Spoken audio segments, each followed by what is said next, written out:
दोस्तों, आज की कहानी एक ऐसी लड़की की है जो रोज की तरह ऑफिस जाने के लिए अपने घर से निकलती है, मगर वह ऑफिस नहीं पहुंच पाती है। 50 दिनों की पुलिस की जांच के बाद भी पुलिस को लड़की का कोई सुराग नहीं मिलता है। मगर फिर एक दिन पुलिस वालों को जांच के दौरान एक गाड़ी के अंदर एक बूंद खून बरामद होता है और इस एक बूंद खून से पुलिस को गायब हुई लड़की से जुड़े सभी सवालों के जवाब मिल जाते हैं। तो आखिर कैसे एक बूंद खून से गायब हुई लड़की के रहस्य का खुलासा होता है, जानने के लिए इस वीडियो में आखिर तक बने रहे। यकीन मानिए, जब आप पूरी कहानी और इस कहानी के पीछे की पूरी साजिश के बारे में जानेंगे तो शॉक्ड रह जाएंगे। दोस्तों, कहानी में आगे बढ़ने से पहले जल्दी से SK क्राइम स्टोरी चैनल को सब्सक्राइब कर लीजिए। दोस्तों, यह कहानी मुंबई की रहने वाली कीर्ति व्यास नाम की लड़की की है। 28 साल की कीर्ति मुंबई के ग्रैंड रोड स्थित भारत नगर रेजिडेंस में अपने परिवार वालों के साथ रहा करती थी। पढ़ाई खत्म करने के बाद कीर्ति ने मुंबई के अंधेरी वेस्ट स्थित मशहूर ब्यूटी ब्लंट सैलून में काम करना शुरू कर दिया था। यहाँ कीर्ति फाइनेंस डिपार्टमेंट में काम करती थी। रोज की तरह ऑफिस जाने के लिए 16 मार्च 2018 को भी कीर्ति सुबह के 9 बजे अपने घर से निकलती हैं और वहां पर पहले से गाड़ी लेकर इंतजार कर रहे दो दोस्तों के साथ ऑफिस की ओर निकल जाती है। कीर्ति के घर वाले भी अपने अपने काम में बिजी हो जाते हैं। अभी दिन के लगभग 11:30 बज रहे थे, तभी कीर्ति की माँ घर के वाईफाई का पासवर्ड पूछने के लिए कीर्ति को फोन करती हैं। पिछली रात ही कीर्ति ने घर के वाईफाई का पासवर्ड बदला था। कई प्रयास के बावजूद कीर्ति की मां कीर्ति से संपर्क नहीं कर पाती हैं, क्योंकि कीर्ति के दोनों मोबाइल लगातार स्विच ऑफ आ रहे थे। कीर्ति की मां को लगता है कि शायद कीर्ति काम में बिजी होगी, इसलिए उसने मोबाइल स्विच ऑफ कर लिया है। इसलिए वह भी कीर्ति को फोन करना छोड़ देती है और अपने काम में लग जाती है। अब शाम हो गई थी।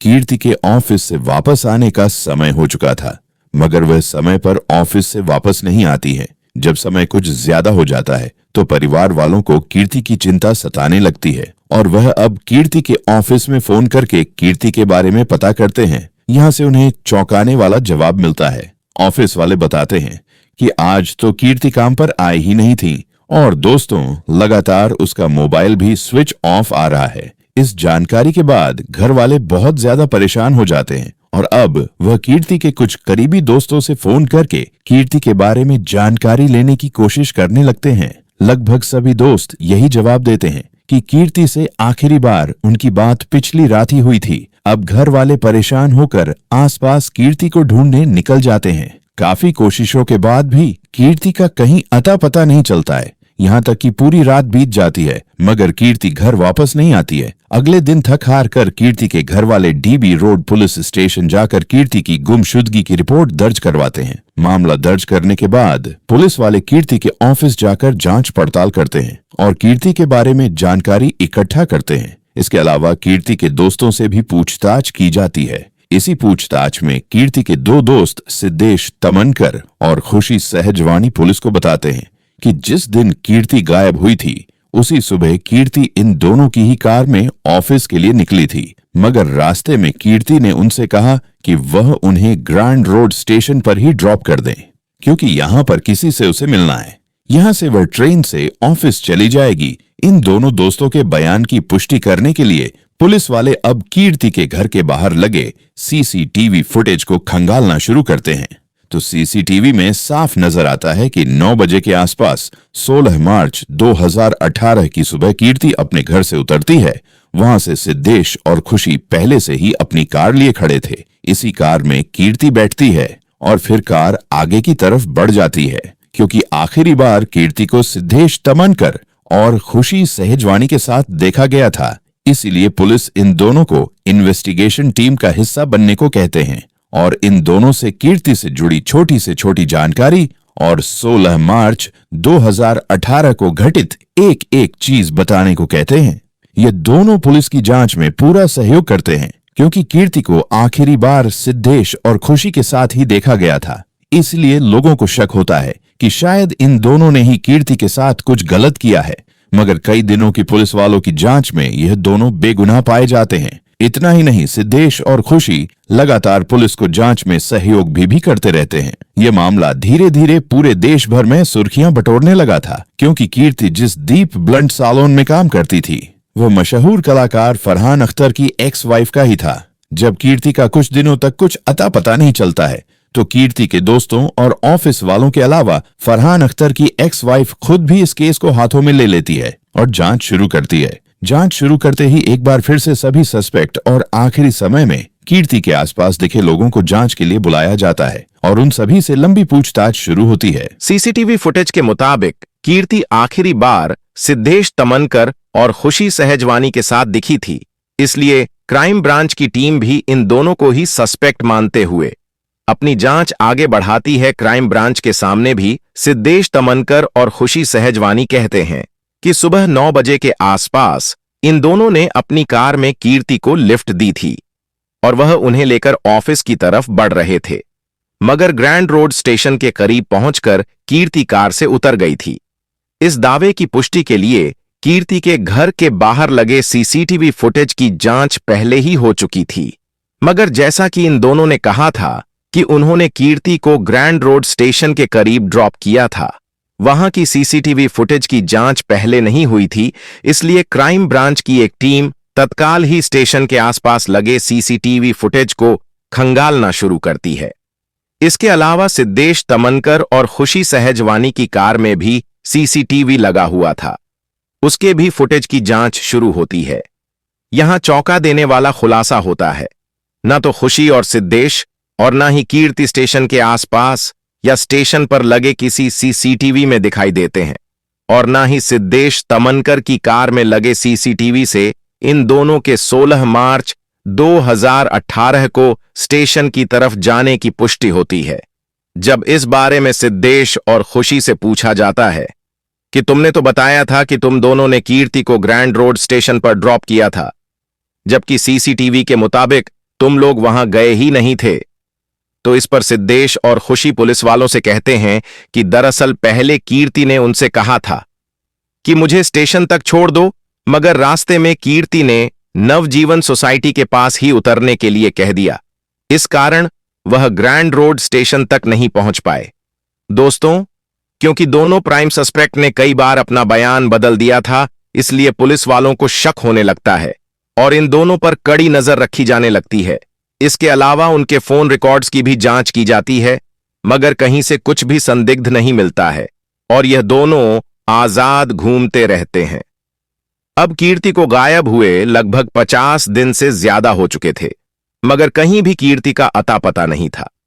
ऐसा लगने लगा था कि शायद कीर्ति के बारे में कहीं कुछ पता नहीं चलेगा, मगर तभी पुलिस को एक ऐसी फॉरेंसिक रिपोर्ट मिलती है जिससे केस का पूरा रुख ही बदल जाता है।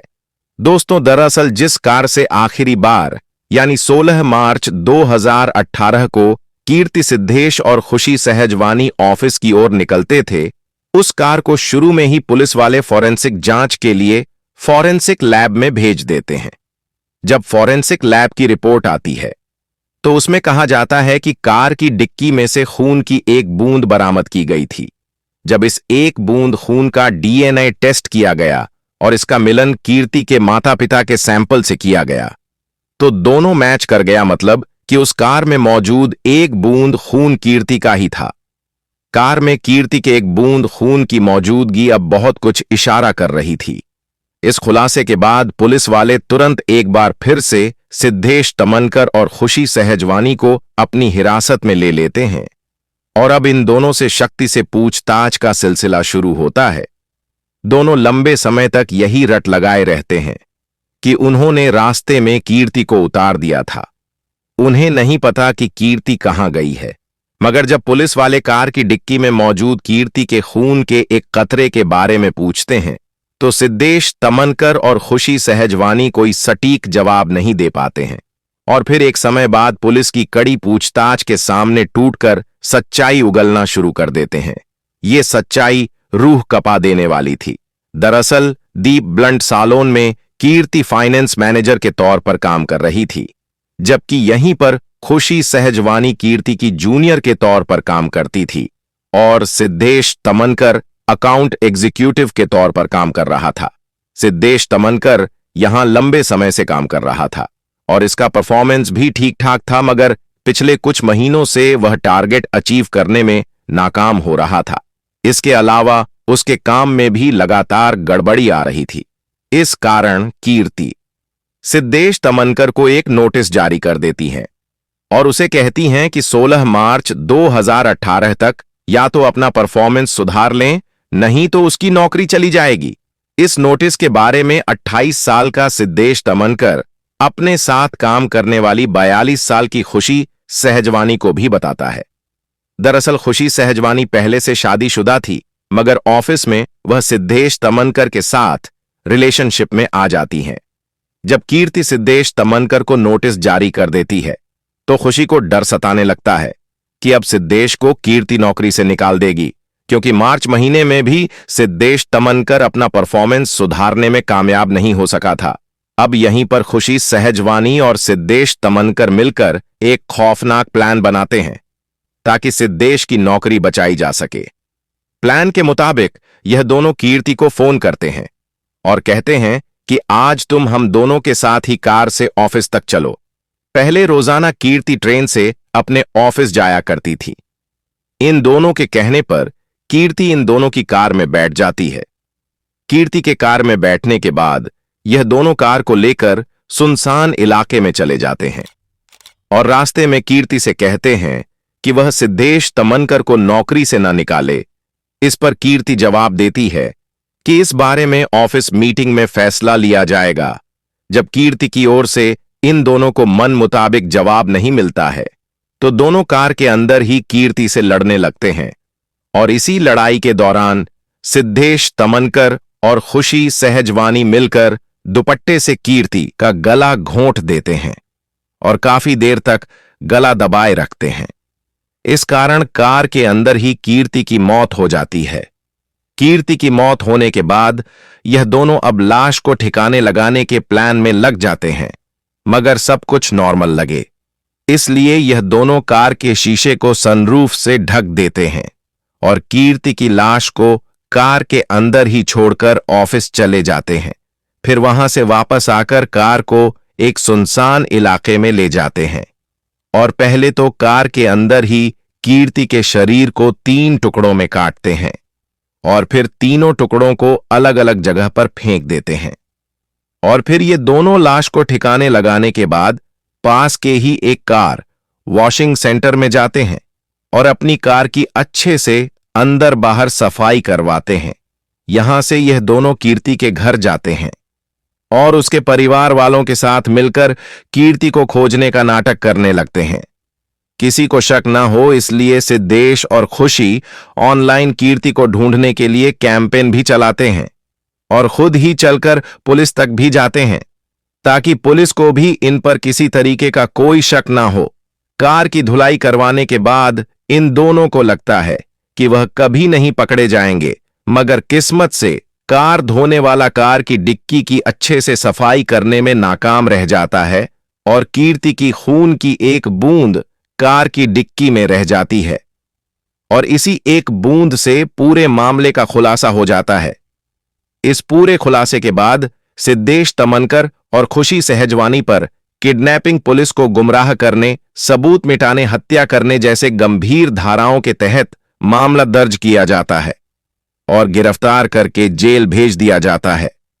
फिलहाल इस केस की स्थिति के बारे में बात करें तो बेल पर खुशी सहजवानी जेल से बाहर आ चुकी है, जबकि सिद्धेश तमनकर अभी भी जेल में है। वहीं पुलिस आज तक कीर्ति के लाश के टुकड़ों को बरामद नहीं कर पाई है। दोस्तों, इनके किए की सजा तो इन दोनों को अदालत में मिल जाएगी, मगर आपके अनुसार सिद्धेश तमनकर और खुशी सहजवानी को क्या सजा मिलनी चाहिए? कमेंट बॉक्स में जरूर बताएं।